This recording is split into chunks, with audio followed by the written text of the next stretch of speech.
Museum. I see lots of people kind of jumping in now, which is awesome. We are here for lunch with the curator. Thank you for taking your lunch break to join us, all from our digital homes. It's great to all be together in some way. Very quickly, before we get started, I'll run over a couple housekeeping things. If you go kind of to the bottom of your screen, we're in a platform called WebEx, and if you kind of hover your mouse towards the bottom, you'll see a little microphone button. If you press that, it should go red with a kind of line through it. That means you're muted, and that's what we want. So please double check that you're muted so it doesn't cause any interference with Bridget as she speaks. You'll also see on that same little kind of bar of stuff a little chat bubble. You can click that anytime. It'll pull it up for you. You can ask us tech questions if you have them, and you could submit questions for Bridget. She's going to take some questions at the end. We do ask that you choose, there's a little drop-down menu. Make sure you choose all panelists so Bridget and myself will see it. If you do have any weird tech stuff going on, you can submit it to all panelists, but Mamie Hassel is here. Her name says Jeff Sellers on the screen, and she can help you if you're having any kind of weird audio issues. If you're for some reason not getting sound, which actually, as I say this, I realize you won't be able to hear it. You can click the kind of three buttons, make sure your speakers are on. That's something that happens quite a bit. So let's get started. I'm going to introduce Brigette Jones. She just started with the State Museum, and man, we've thrown her right into the deep end, and then we threw her into coronavirus. So we're so glad that she's joining us here from home. Brigette Jones is our curator of social history. She specializes in African American history. Before she worked with us at the State Museum, she was the director of African American studies at Belle Meade. So her talk today is Tennessee Slavery, Perspectives, Parallels, and Psychology at Belle Meade. And if you're ready, Brigette, take it away. Righty. Hi, everyone. I hope everyone is doing good during this craziness. Again, my name is Brigette Jones, and I'm the curator of social history for the state. And I'm very, very happy to be here. So I guess we'll jump right on into it. I'm going to start sharing my screen so you guys can see what all I see. I don't think that's the right one.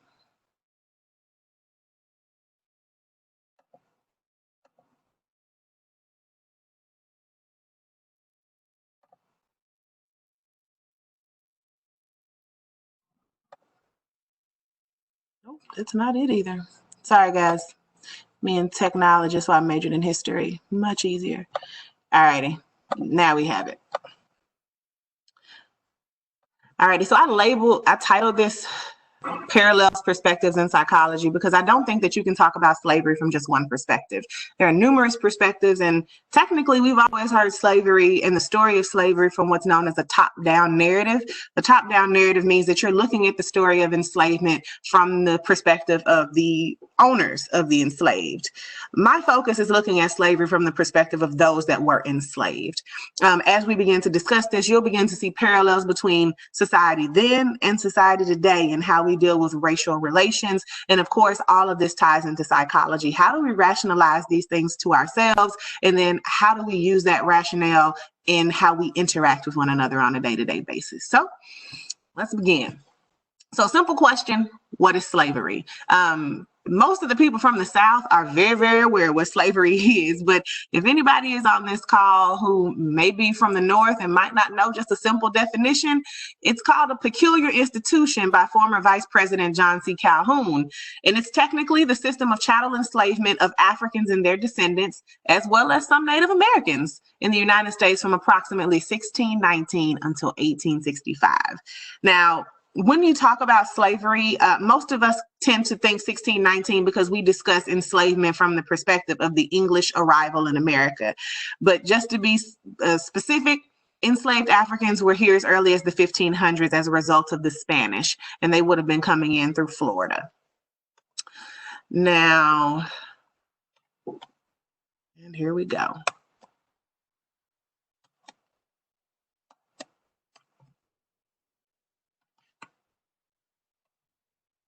We were doing so good.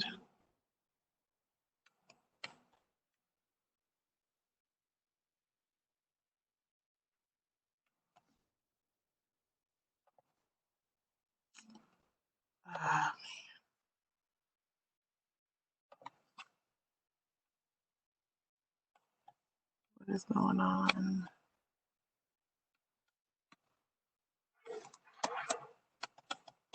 I'm sorry, guys. I don't know what's happening here. It's not allowing me to change my PowerPoint.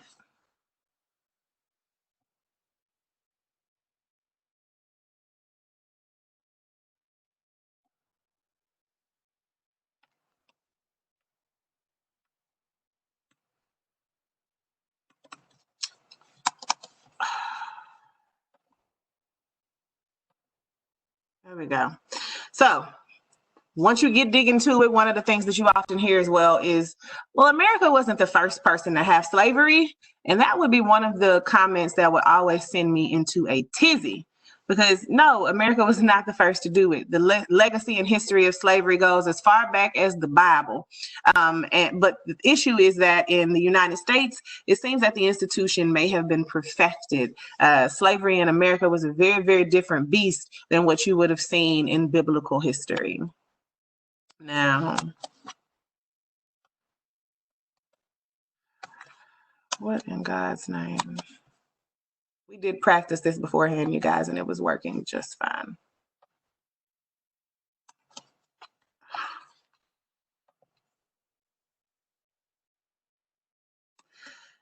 So, how is Tennessee involved? Now, Tennessee is one of those states that doesn't get the same reputation as other southern states. I would often hear growing up when my teachers would talk about slavery that, yeah, Tennessee has slavery, but we're not no Mississippi. And I never really knew what to do with that information, but I wanted to include some statistics so that people could understand how involved slavery was. Now, Tennessee was involved in a bunch of different ways. 25% of the overall population of Tennessee was enslaved by 1860. That's 1 in every 4 people. That's a huge statistic, and it lets you know that the institution of slavery was very well respected in Tennessee and definitely was a part of the long-lasting history and culture. 25% of white families in Tennessee owned slaves. And that is not to say that every person owned 100 and 200 slaves.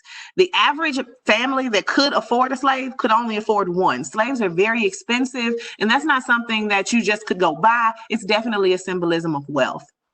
And the Harding and Jackson family of Belle Meade would have been in the top 4.5% of slaveholders in the state of Tennessee entirely. So the Harding and Jackson family was definitely considered to have been the cream of the crop. They were definitely some of the bigger people in the state. Now, if you've never seen the Belle Meade Plantation, here you have it. This house is absolutely beautiful. And if you have never taken a tour of Belle Meade, please go do so when things open. But this house is gorgeous. It is a 10,600 square foot mansion. At the height of slavery, the Harding and Jackson family owned 136 men, women, and children. This was a huge plantation with a huge reputation. Not only were they a fully functional farm, they had an elk park, a deer hunting park, a herd of cashmere goats, because who don't like cashmere, deer hunting farm, you name it, they had it. This was a very well-to-do family living on a very well-to-do property. And now the legacy of it. Belle Meade wasn't a typical plantation because they didn't grow a cash crop. So when most people tend to think plantation, they tend to think cotton, tobacco, sugarcane, which I totally understand, but Belle Meade is unique in the fact that they didn't grow cash crops, they raised horses. Belle Meade was the premier thoroughbred nursery in the nation at the time. In fact, for the past roughly 30 years, each and every horse to race in the Kentucky Derby has been a descendant of Bonnie Scotland. Bonnie Scotland is a premier thoroughbred that was owned by the Belle Meade Plantation. He is considered to have been something like a foundation sire. So his blood is very, very strong in horse racing today. What this means is that slavery at Belle Meade looks a little bit different than at other plantations because a lot of the people here were skilled laborers. So slavery happens in hierarchies, just like any other social structure. You have people at the top, people in the middle, and people at the bottom. But at Belle Meade, you had a lot more kind of top-ranking enslaved individuals because you had people that were jockeys and horse trainers and hostlers. People that work in the house are already kind of at the top of the food chain with very few people working out in the fields. Now, Belle Meade allowed their enslaved population to have this sense of quasi-independence as a result of their industry. Quasi-independence is a pseudo sense of freedom. It's like you're still enslaved, but you might come and go a little bit more freely. You might not have to live in the slave quarters. And this affects Belle Meade as we begin to discuss Runaways. Now, before we discuss the Runaways, let's discuss the people that lived and worked there and owned it. So 4 generations of the Harding and Jackson family will actually manage the property. So the first guy over here is John Harding. John Harding is from Goochland County, Virginia, and he migrates to the state of Tennessee in the late 1700s. And John Harding will establish Belle Meade in 1807 on 250 acres of land. That land will grow to 5,400 over time. Now, in 1839, John Harding is going to pass down his plantation to his son. This is William Giles Harding. William Giles Harding is one of our key players in this story because he is going to see the plantation throughout the Civil War. He's going to manage the property from roughly 1840 until approximately 1886, under which he will pass away and pass his property down to his daughter, Celine Harding. Due to some of the customs at the time revolving around women, she got the property, but it technically kind of went to her husband. This is General William Hicks Jackson. General Jackson is from Jackson, Tennessee. He is a brigadier general from the Civil War, and he will manage the property until his death in 1903. At that point, it'll fall to his son, who, as you can see, passed away shortly after his father, also in 1903.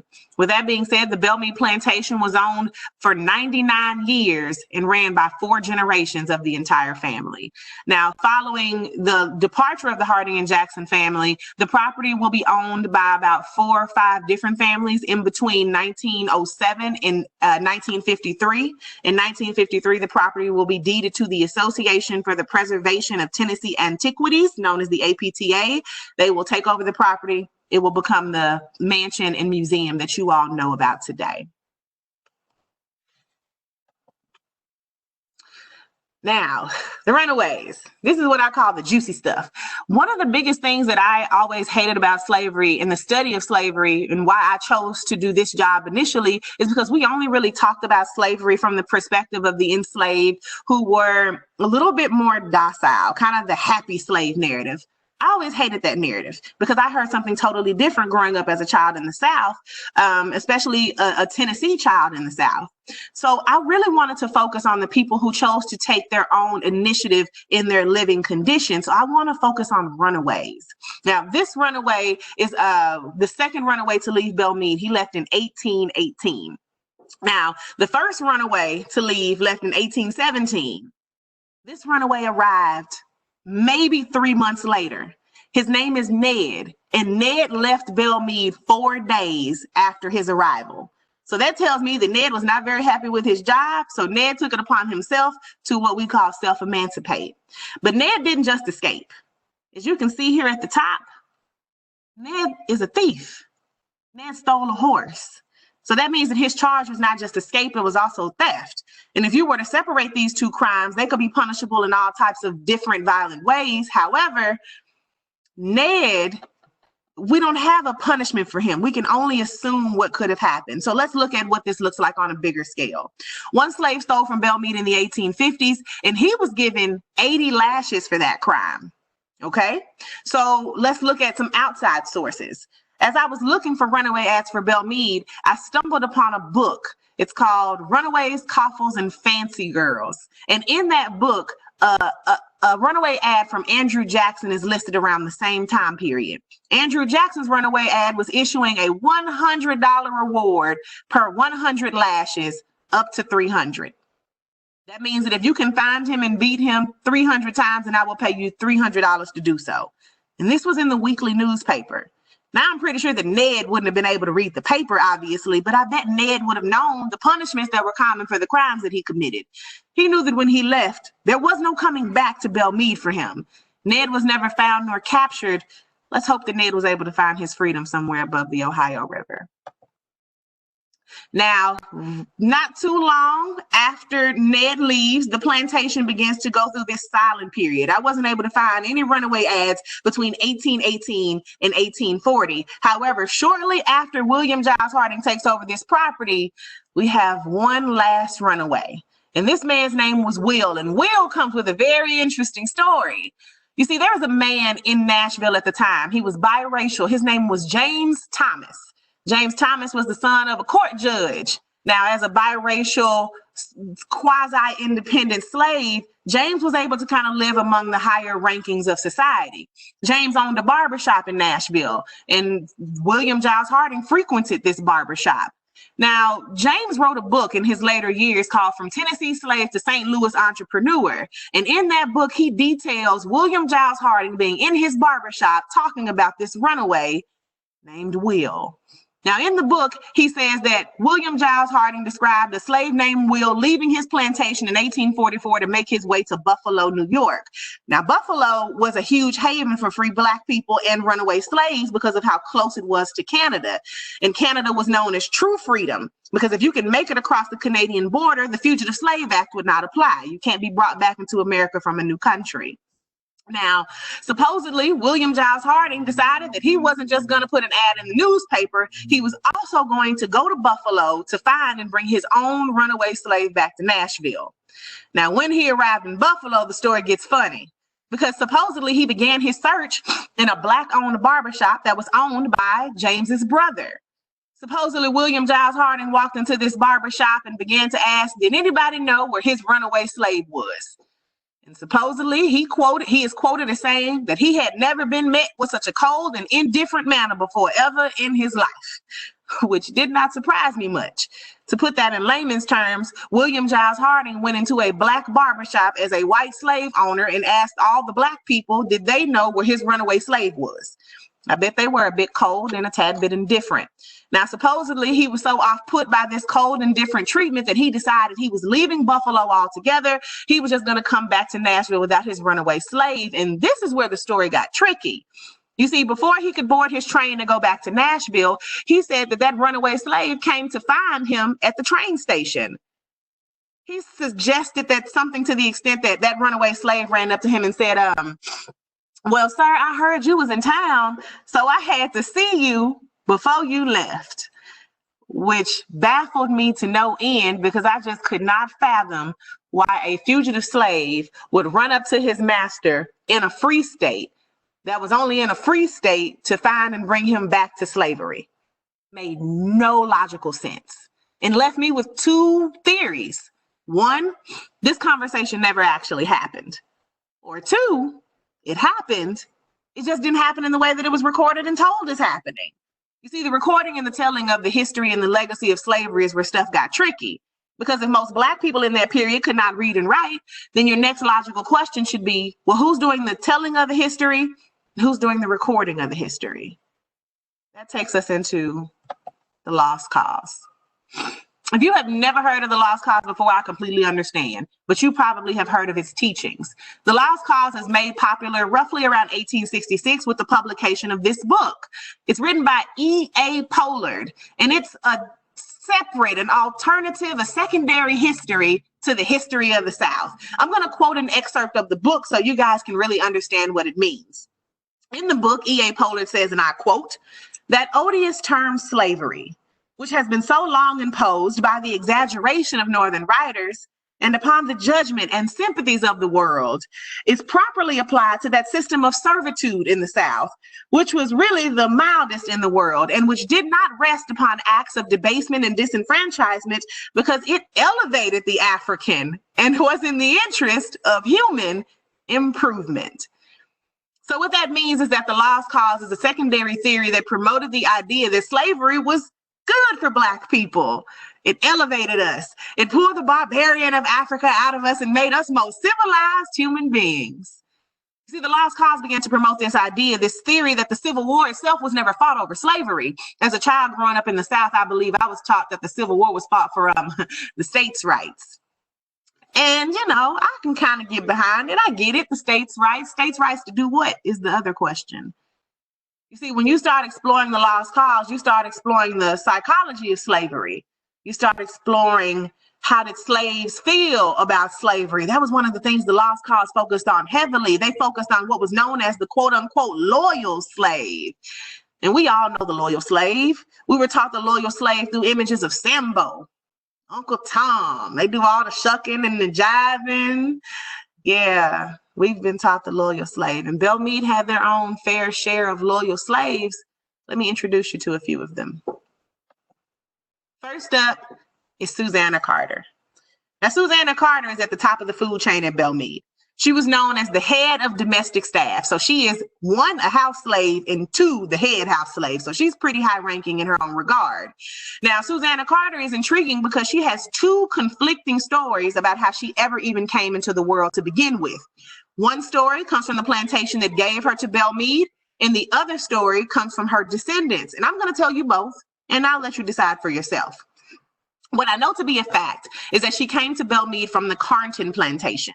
Carnton is out in Franklin, Tennessee, and it was the home of Randall McGavick. Now, if you were to go ask Carnton, 9 times out of 10, they just probably tell you that she was a slave born on their plantation because that's what their records show. However, if you were to go ask Miss Carter's family who she was, they would tell you something totally different. You see, their family folklore says that Susanna Carter and her siblings were born free and biracial. You see, their family folklore says that Susanna Carter's father was English and that her mother was both Native American and Black. They believe that upon her father's death, Susanna Carter was left in the trust of Randall McGavick. And when her father died, they believe that Randall McGavick may have illegally enslaved Susanna Carter and each one of her siblings. Now, we don't know which one of these stories is true today. All we know for a fact is that around 1849, at about 14 years old, Susanna Carter pops up at Belle Meade in the last will and testament of Mrs. McGavick. Her last will and testament reads, "To my infant granddaughter, Mary Selina Harding, I give and bequeath my servant girl Susanna. So should that child die before me, I then leave the girl Susanna to my daughter, Elizabeth Harding." Elizabeth Harding is the wife of William Giles. So if we were to put this in terms that we all can know and understand today, that would mean that technically in 1849, at about 14 years old, Miss Susanna Carter became a baby shower present. Now, she's given to an infant, and she gets to spend the rest of her life at the Belle Meade Plantation, referred to as the trusted house slave of William Giles Harding. Now, in 1886, Miss Carter's given her own interview. She's able to detail her own time, tell her own story. A man named Charles Dudley Warner was traveling to the South with Harper's Weekly. They were documenting Southern relations post-emancipation. Simply put, do we treat Black people better since we freed them from slavery? And you couldn't come to Tennessee and not stop at what was the premier thoroughbred nursery in the nation, especially the one that used to house 136 men, women, and children. When he arrives, he spoke with the third generation owner, General William Hicks Jackson, and he asked General Jackson what was in that period probably a very simple question. He said, "Sir, could I be introduced to a real Southern mammy?" Now, when most of us think mammy today, our minds go to two places. For people my age, I'd say 40 and under, we probably think Aunt Jemima biscuits and pancakes because everybody likes pancakes. But if you were probably my parents' age, you probably would think Gone with the Wind, Hattie McDaniel, happy, docile, dark, and love some massa. What is interesting about Miss Carter is that she plays into both characters. I'm going to detail some of the questions that she was asked for you. You see, the first question Miss Carter was asked was, "What did you do with the family silver during the Civil War?" "I was told you hid it for them." Miss Carter's response was, "Sir, ain't you from the North?" "Nah, I can't tell you that, sir. You's a Yankee. And if there's another war, you're going to come right on down here to get that silver." Now, when I first read this interview, I was like, she going to send us back another 400 years. I just did not understand. The silver of all things, in my mind, was not what she should have been protecting. But I had to take myself out of my shoes and try to see this through her lens. It's her perspective. You see, what she really said was, "Sir, I can't tell you that because you from the North. I can't tell you that, sir, because you's a Yankee. And if there's another war, sir, you're going to come right on down here to get that silver because you's a Yankee. And since you from the North, if there's another, that if right there, told me that by 1886, Susanna Carter still entrusted that new freedom that she had been given.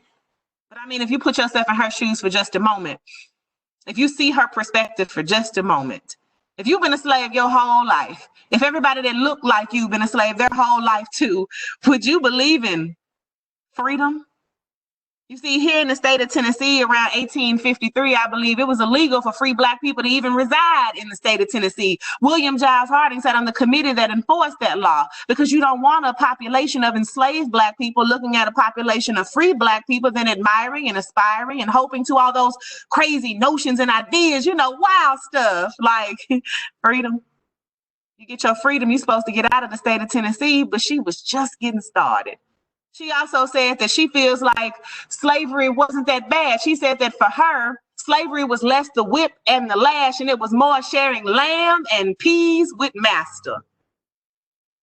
Now, what does a person have to actually do to you, generation after generation, year after year, for you to become a grown woman, get married, have children of your own, and still believe it was better for you and your family to have remained enslaved than to have your own personal freedom? You see, Susanna Carter is just one type of image when we look at slavery. You see, Susanna Carter could be depicting something that W.E.B. Du Bois in 1903 called a veil. In his book, The Souls of Black Folk, he asked, he described this thing that Black people wear. He said it's called a veil. It's something that Black people wear as they walk through life.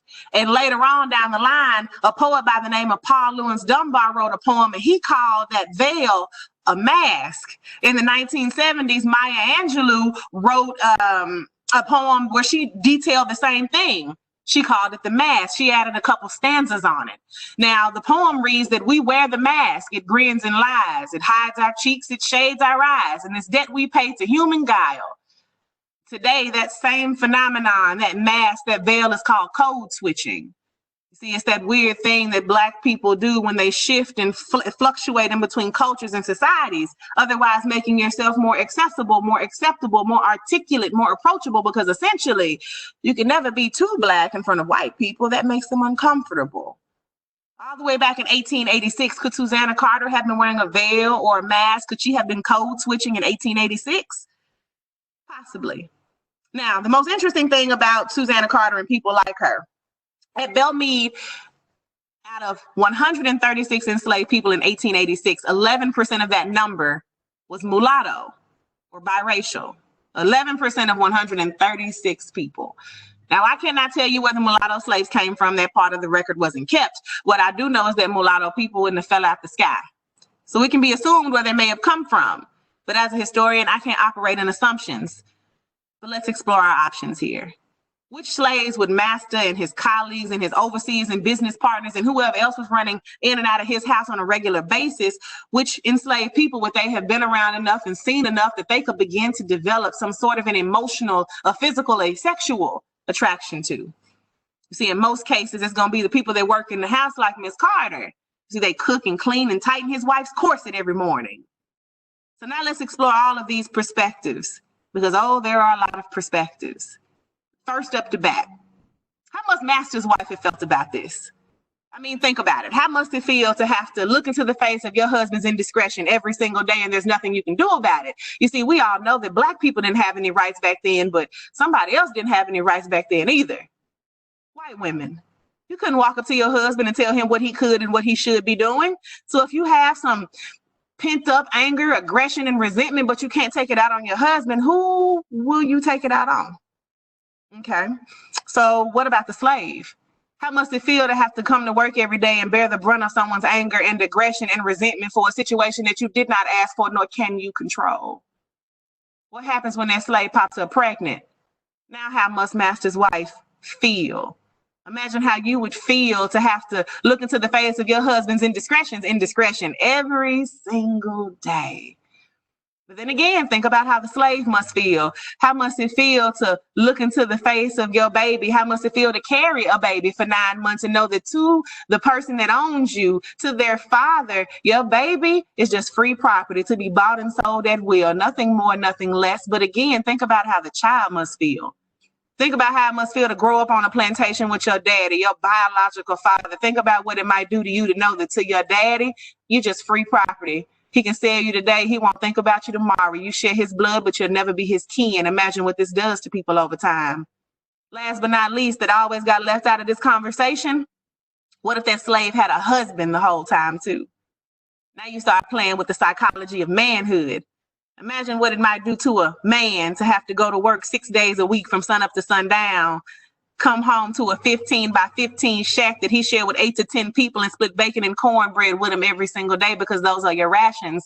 Think about what it might do to a man to have to lay down on a cot on the floor next to his wife every single day and know that she has been and is being violated, but there's nothing that you can do about it because you're somebody's property. You can't protect her because you can't even protect you. Imagine what it might do to a man to have to watch his wife's stomach grow for 9 months with a seed that is not his, and even though you know who it belongs to, there's nothing you can do about it.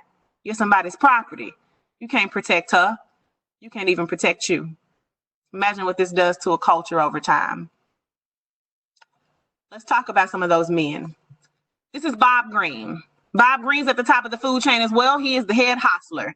He is over the training and the grooming of each and every horse that was on that property. Bob Greene was a big deal. Bob Greene was also one of 72 full-time paid workers to remain at the Belle Meade Plantation post-emancipation. These 72 people stayed because Belle Meade was a wonderful place to be and the Hardings treated them just like family? Not exactly. You see, we often teach that emancipation happened. We just don't teach how emancipation happened. So let's take a look at it. Imagine that you've been a slave your entire life. You can't read, you can't write because it's illegal for you to know how. You've never left your plantation before because it was illegal for you to do so, really, and especially without a pass. And then what are you going to do on Tuesday when Union soldiers gallop up and read off the Emancipation Proclamation? Did you understand it? Better yet, what are you going to do when they tell you that you are hereby and everforth free? Thanks. You can go now. Where you gonna go? What you gonna do? How you gonna get there? Who gonna help you get there? Who gonna help you do what you're trying to do when you get to where you're going? You see, all these questions had no answers. Upon emancipation, many of them had been promised 40 acres and a mule, which they did not receive. That was Abraham Lincoln's plan. His successor was Andrew Johnson. Andrew Johnson was a little bit more apologetic towards some of those slave owners. Instead of taking all of their land, he gave it all back to them. That's the least we can do since we took all their labor. Now, you stay. You stay where you know, you stay with what you have. This is now a game of survival, and self-preservation is the very first rule. Nannies, midwives, wet nurses, and children. Now, this is interesting to me because when you start to look at the nanny and the midwife and the wet nurse, you really begin to discover some of the interpersonal relationships between the enslaved and the enslavers. If you are a nanny, that means that you help care for, rear, and raise children that are not yours. This is where it gets tricky. How must it feel to raise a child that is going to legally own you one day? Better yet, if you're a midwife, you help bring these children into the world. How must it feel to help give birth to a child that is going to own you legally one day? Better yet, the wet nurses. How must it feel to breastfeed a child that's going to own you one day? Even worse, the only reason that your breasts were leaking is because you just had a baby too. So if you've been in the house feeding their children, then who been feeding yours? You see, in many cases, if you are a house slave that has children of your own, your children are growing up out in the slave quarters with an older slave woman who's too old to do physical labor. She becomes a mammy for the slave children. That means that your babies will be drinking cow and goat and buttermilk and whatever else they can get their hands on because your milk is in the house in use.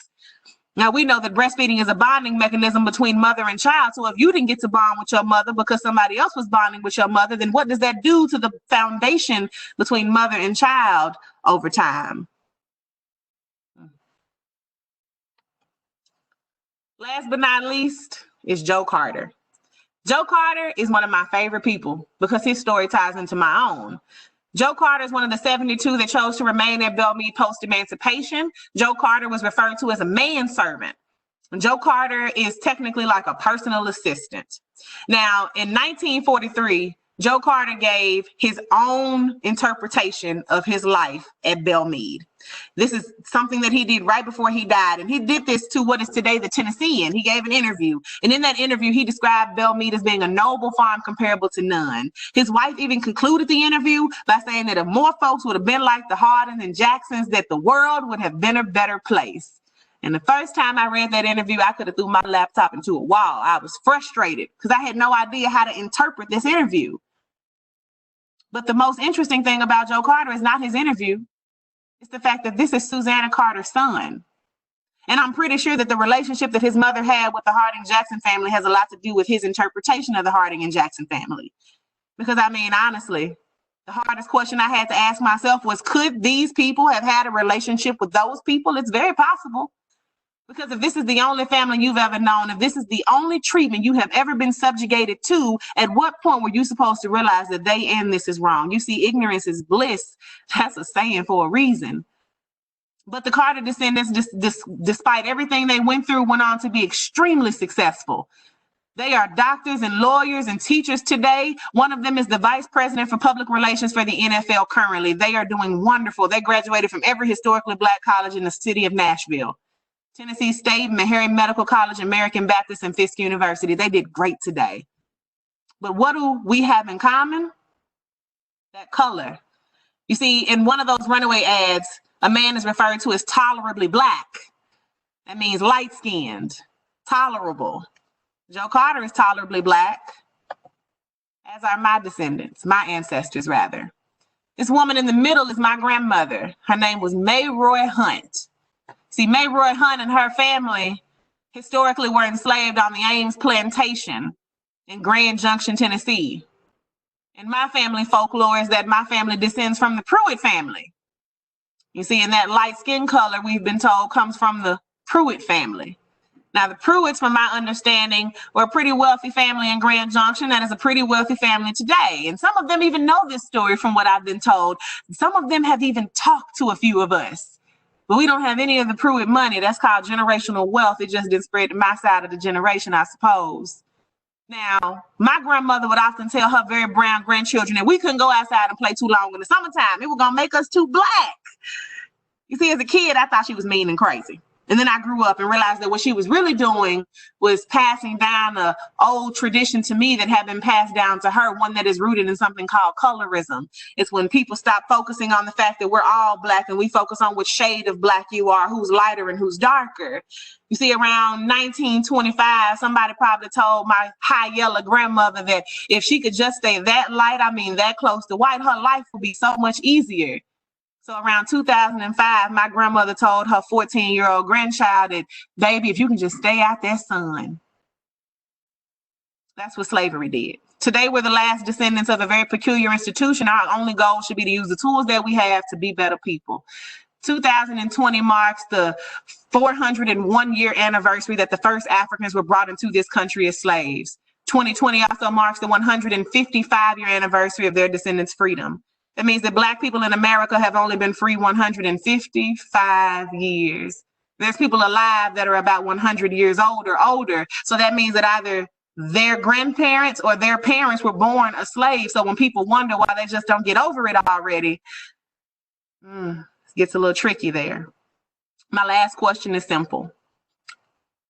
What was freedom supposed to look like to a people that had never seen freedom before? For so many Black people, this is where history starts and stops. There is no Africa to go back to. This is home now. And at some point in our family legacy, somebody stepped out of their comfort zone and stepped into a freedom they had never seen before and winged it as best as they know how. And here we stand today. Thank you guys for listening.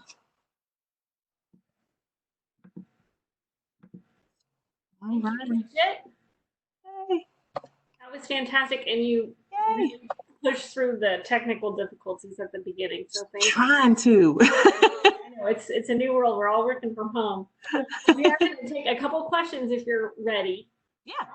Okay, great. We got a question. Let's see. Riska asked, can you talk more about the illegality of free Blacks in Tennessee? Yeah, so it was a rule that wasn't really heavily enforced. So when I talked about James Thomas, his mother owned, his mother was enslaved, therefore he is enslaved. Now, he eventually was able to attain his freedom, but you had to go get a court order almost to remain in Tennessee if you were free. And you would have to literally go to court and get some type of order. Otherwise, you had to leave the state of Tennessee. And the theory behind it was literally, if you have a population of free Black people, they're going to be influencing your population of enslaved Black people. And you don't want them aspiring to freedom, because that would cause them to either revolt or escape, both of which are bad for business. We got a question. Have you ever used the Freedom on the Move database for your research? I have not, but I have heard wonderful things about it, and I would love to dig into it. Awesome. That is from somebody that works at the Tennessee State Library and Archives. So I figured. I would love to work with it. Perfect. I'm flipping back through just to see if we have any more. If anybody else has any they want to shoot in, feel free. Ashley asked, what happened after 1903? What happened to the descendants? The descendants of the Carter family? Yes. Okay. They went on to, they bought some property over off what is the Trinity Lane area today, the Brick Church Pike area, and they lived over there for about 30 or 40 years until they sold that land. And some of them had houses over in what is the Fisk area today. One of their descendants actually is one of the original Fisk Jubilee singers. She ended up marrying Preston Taylor. So they went on to form a foundation for what would grow a Black elite in Nashville. Their family was very prominent, and not as many of them live in Nashville today, but a lot of them still attend college here. A lot of them send their kids to Fisk and TSU. Awesome. Monica asked, do you have any additional information on Ned?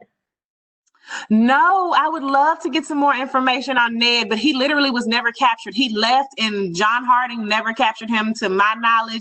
And post-emancipation, he didn't pop up on any of the census records in 1870 or 1880.